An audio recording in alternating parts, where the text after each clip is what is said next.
Hello and welcome back to Reading with Mo. I don't know if you guys missed me, but I missed you. It's been way too long since the last time I was able to sit down and record any type of videos for this Booktube channel. I seriously contemplated for a while if this channel was going to be dead or not. It's been 7 months, so I wouldn't blame you guys for thinking I'm probably never coming back. I didn't know if I was going to come back, but I really have missed making booktube content. So I'm here, I'm back. But it's been 7 months. Hopefully it won't be another 7 months before you guys see my face again. I definitely have been reading. It's not like I haven't been reading. I just haven't been creating content.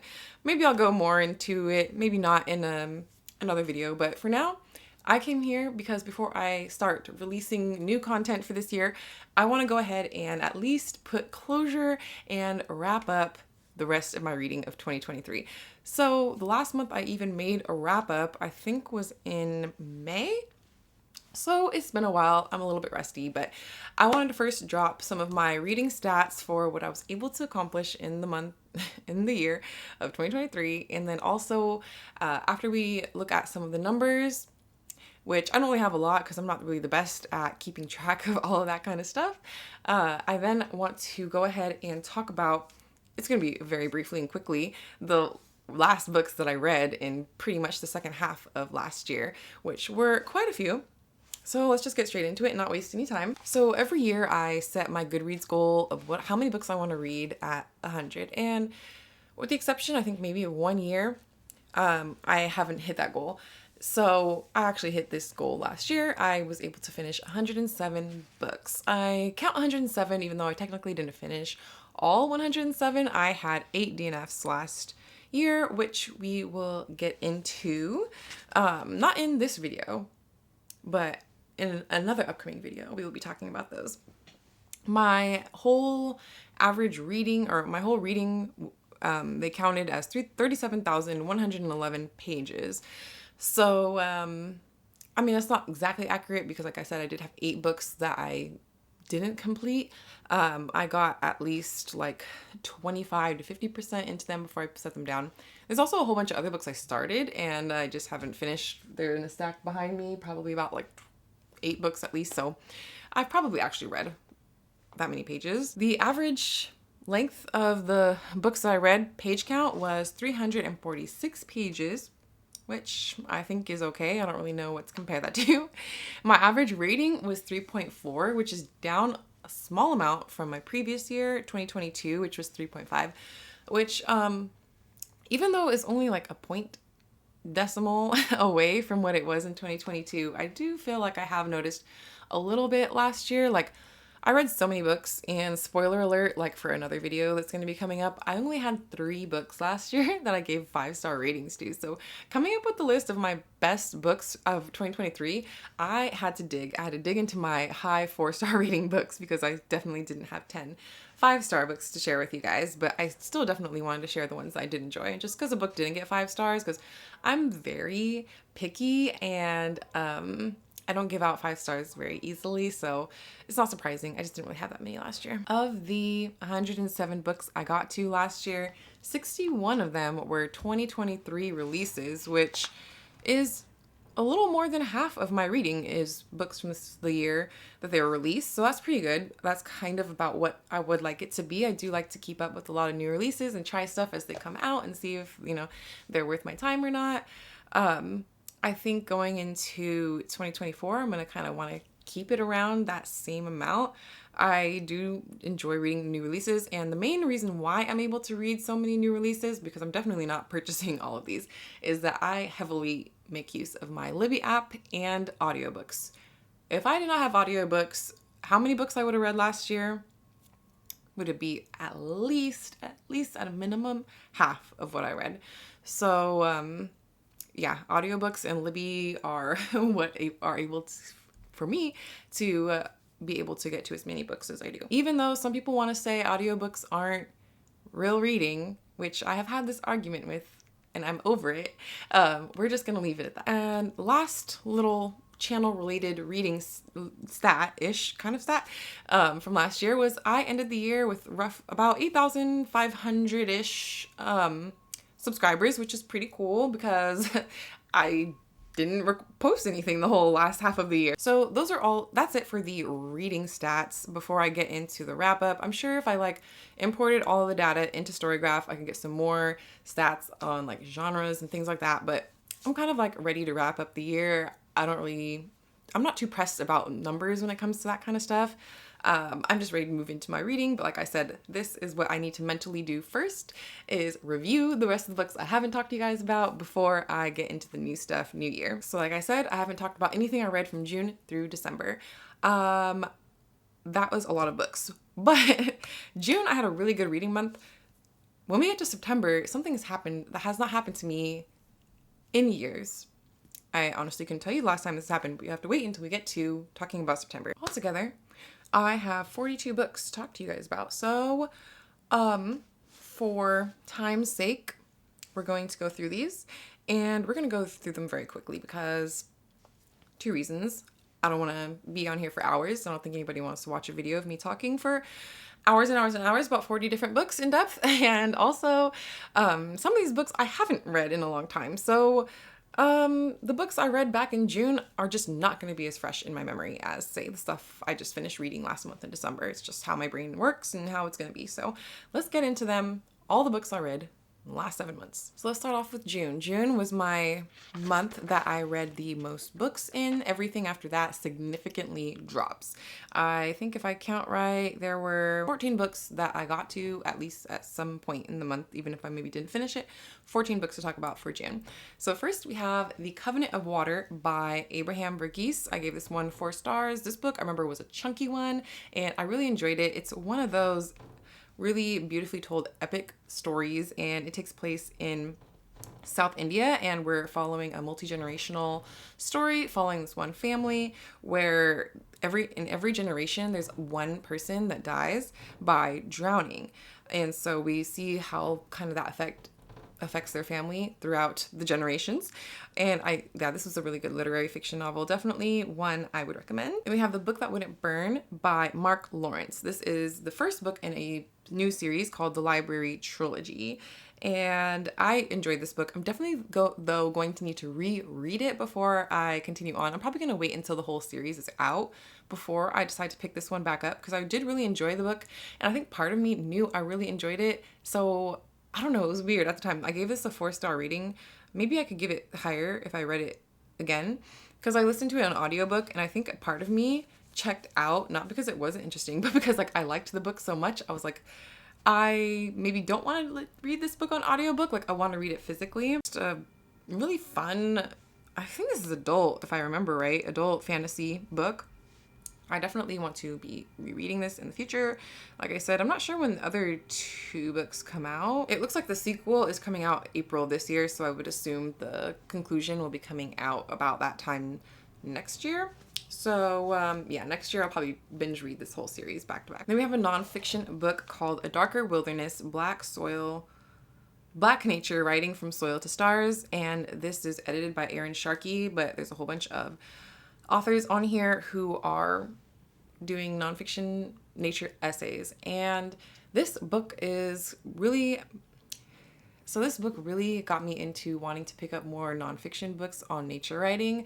I really enjoyed this. I actually thought I was going to give it a 5-star rating at first. Maybe I'm just a little bit too harsh, but I really loved the first half of the book, but the essays in the second half, I just really didn't enjoy as much as the first half. So that's why I just felt like I couldn't give it a 5-star rating. But if you're into nature writing, I'd recommend. Then we have The God of Good Looks by Brianne McIver. This was a really fun audiobook that I listened to, and I remember I gave this book a 4-star rating. We're following this young Trinidadian woman, and she is having an affair with a married man, and he's like a government official. So then something happens, and she ends up getting a job at this magazine, and it's also a romance story as well. And I enjoyed it. It was very fun. Then we have a book I absolutely did not like, The Sellout. 1 star by Paul Beatty. I gave it 1 star. We'll just say talking about this book more in my worst books of the year video. Then we have The Wind Knows My Name by Isabel Allende, and this is translated by Francis Riddle. I ended up giving this book a 4-star rating. It also appears on my best of for last year, so I won't go too much into this one, but it is a historical fiction novel, and this is not the first book I read by Isabel Allende. I've read a lot of books, and yeah, this is definitely one of my favorite. so far. I think I've read like 3 or 4 at this point. Then we have Atalanta by Jennifer Saint. I gave this one 4 stars, and this author also wrote Electra and Ariadne, and I've just really been into Greek mythology retellings, so this one follows the story of Atalanta, and as far as I could tell, it's a pretty like, it's more of like a retelling than like a new take on the story, if that makes sense. But I enjoyed it, and I'm not super familiar with a lot of Greek mythology, trying to get there. But yeah, I did enjoy this one. Then we have Jonas Gourdvine by Zora Neale Hurston.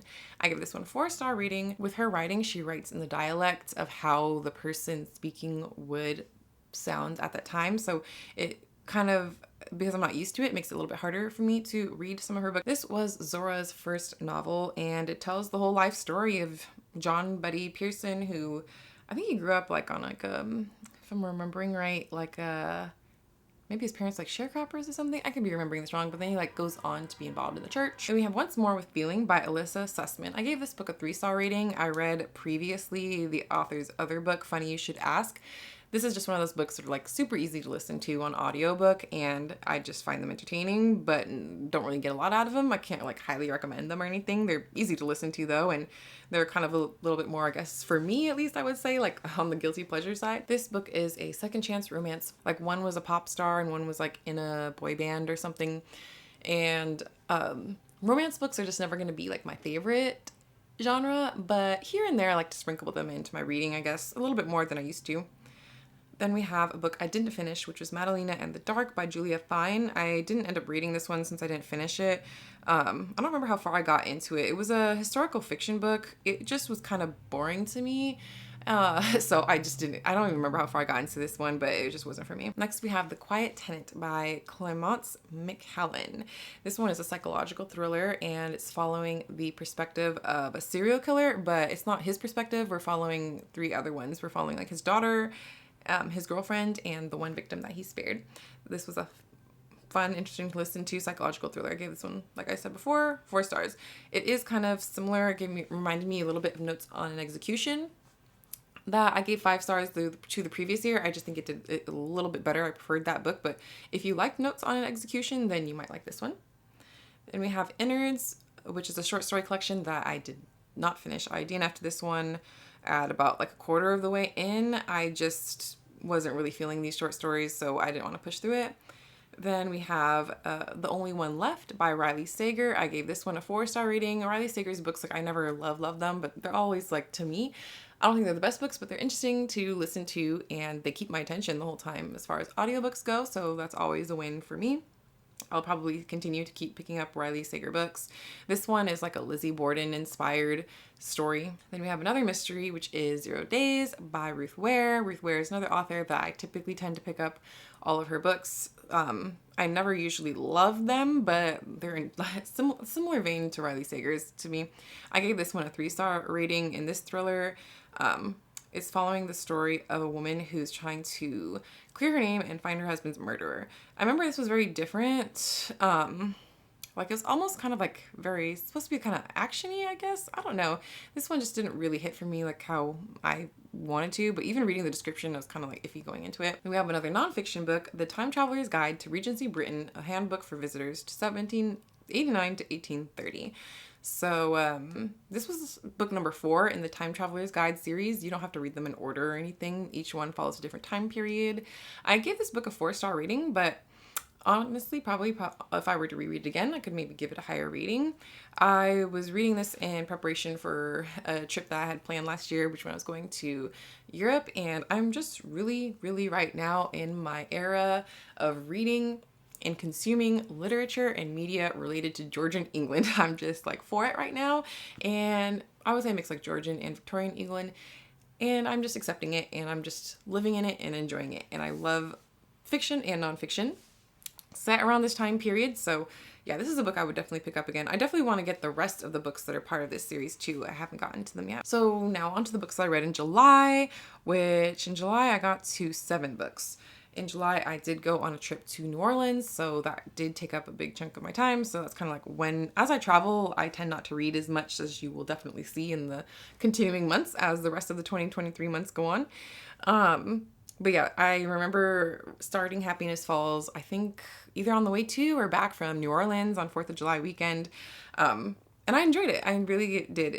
I gave it a 4-star rating. I enjoyed Miracle Creek, which came out I think a couple years ago by this author. This book is following like a family who the father has gone missing, and I know that the younger brother has this condition called Angelman syndrome, which is like a really rare genetic condition. So yeah, I enjoyed this. I could see how some wouldn't like it. But yeah, I really did enjoy this book. I'll definitely pick up whatever Angie Kim releases next. Then we have Troy, which is book 3 in Stephen Fry's Great Mythology series, another series that you don't have to read in any order to get it, because I haven't read the other 2 books yet, but I did purchase the other 2 books, or I think I was like sent or something, the first 2 books. So eventually I'll get to them. I think it was like Mythology and Mythos and Heroes are books 1 and 2. I haven't gotten to those yet, but these are books that are centered around Greek mythology, another little like subgenre of stuff that I've been really into lately in the last year or two. So, and this book, as the title suggests, tells the story of Troy. I ended up giving this book a 5-star rating. It was one of my few ones, and I'll go more into this book when I go into my best books of 2023. Next, we have another mystery. That was Did You Hear About Kitty Carr by Crystal Smith Paul. I gave this one a 3-star rating, and this is a multi-generational story. It kind of has to do with like old Hollywood. I enjoyed it, but altogether it was a little bit not super memorable, which was why I gave it a 3-star rating.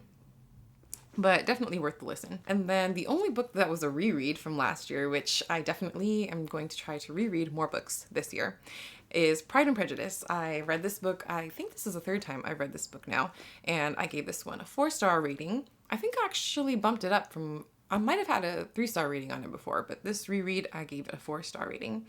And I also watched the Colin Firth Pride and Prejudice miniseries as well, right after I finished reading this too. Or I might have even been going back and forth between the book and the show, but I don't need to explain Pride and Prejudice. It's been around forever.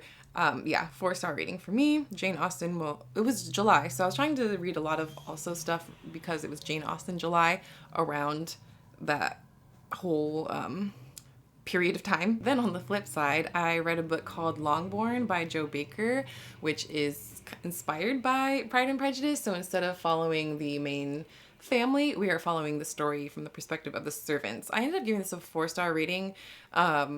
It was kind of close. At first, when I first started reading it, I thought maybe it could be a 5-star rating because I really enjoyed the writing. But it lost me a little bit towards the end. It's been a while now. I don't remember what it was. It might have had something to do with the romance. But altogether, I still did enjoy the book. And maybe I'll read it again in the future. Who knows? Maybe not. Then we have The Whispers by Ashley O'Dren. I had read The Push from this author before, and I decided to pick this one up. I gave it a 3-star rating. It wasn't really memorable. To be honest, this book, I'm struggling to even remember what this one was about. You know, it's bad when even reading the synopsis, you still don't even remember what happened in the book. So we're just going to move on to the next book, which is Reckless Girls by Rachel Hawkins. And I gave this book a 3-star rating. This was a mystery. It's supposed to be in the like gothic suspense vein. I remember like being entertained by the book at the time, but once again, one book that's not super memorable. We're following this woman and her boyfriend, and he gets hired to like help take these other girls like across the ocean or on some like job or trying to go to like this island.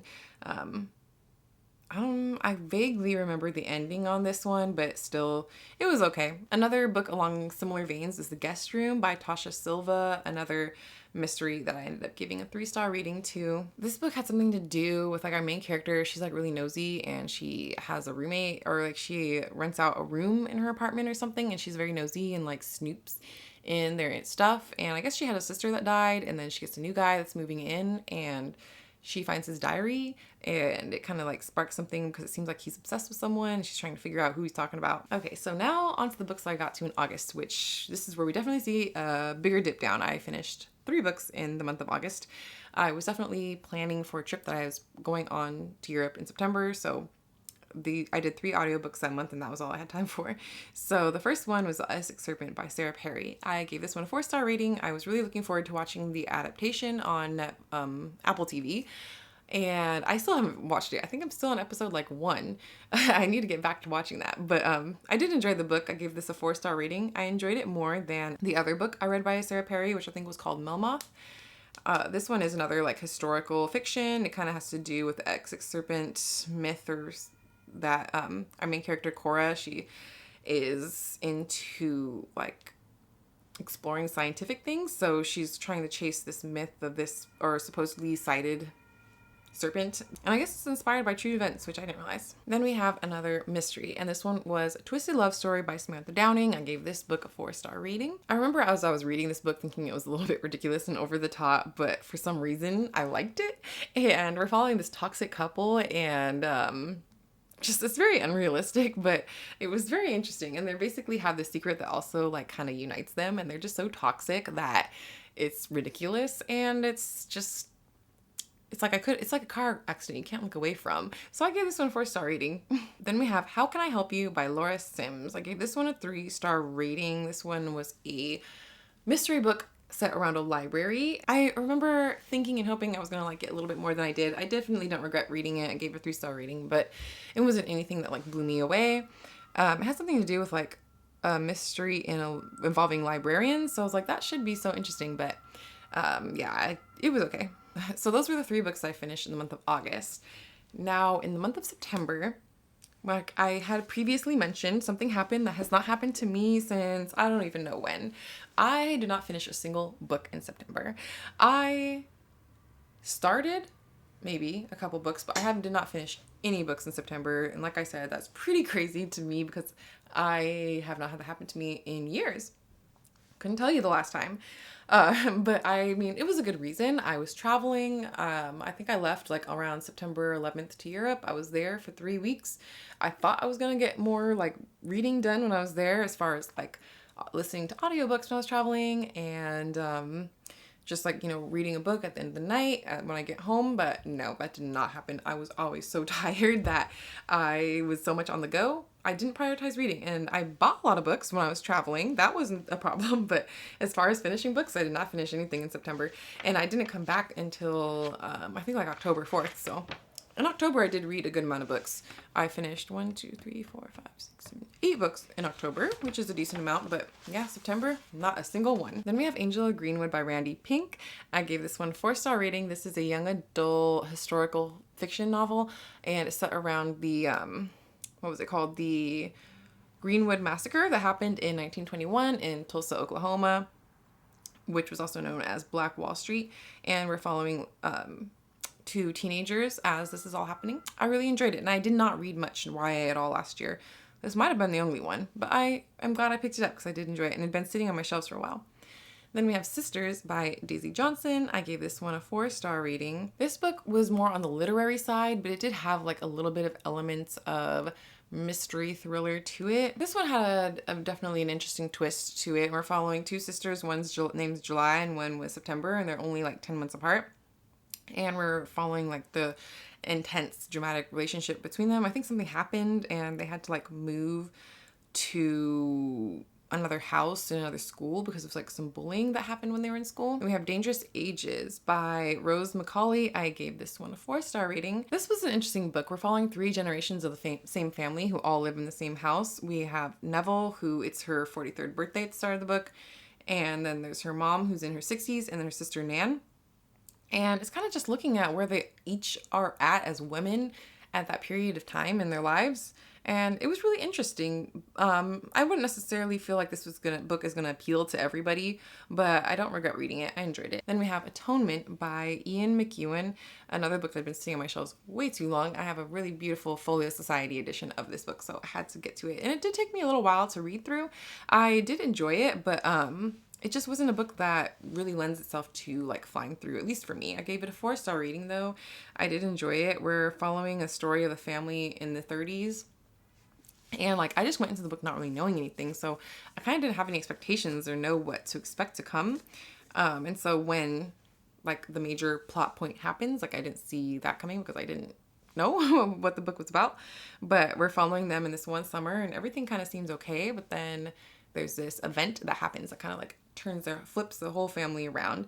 And I enjoyed it. I would definitely be open to picking up another book by this author. Then we have Spring Garden by Tomoka Shibasaki, and this is translated by Polly Barton. I ended up giving this book a 2-star rating. I did not enjoy this book. It was just like not really for me. It was kind of boring. It's going to be in part of my worst books of the year video, so we'll just save it to talk about then. Then we have a book I've been meaning to get to for forever. That is Ubik by Philip K. Dick, and I have a really cool edition of it from Folio Society that I was able to read from. This is a science fiction thriller. I gave it a 4-star rating.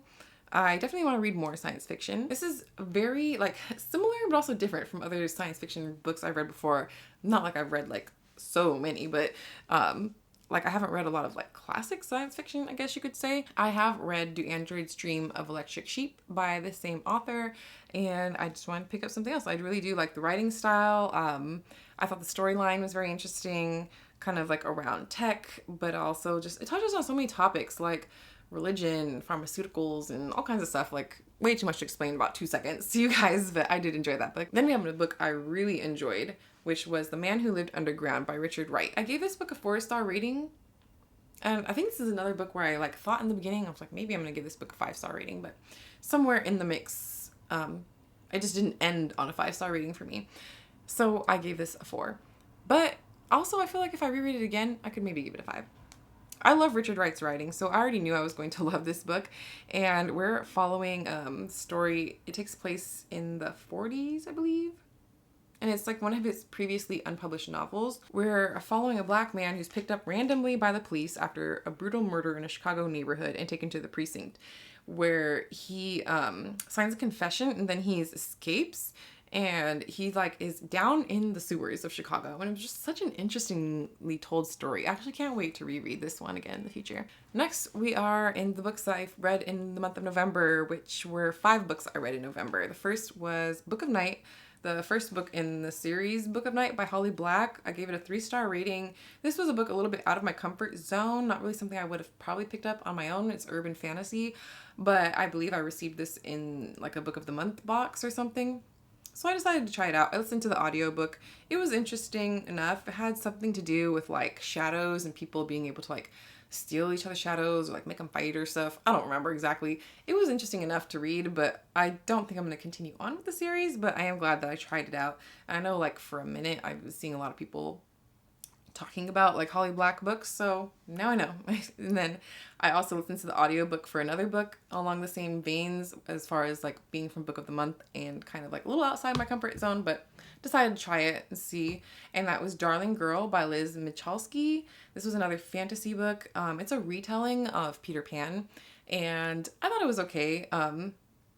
I don't think Peter Pan retellings are ever going to like be my thing, so yeah, I gave this one a 3-star rating as well.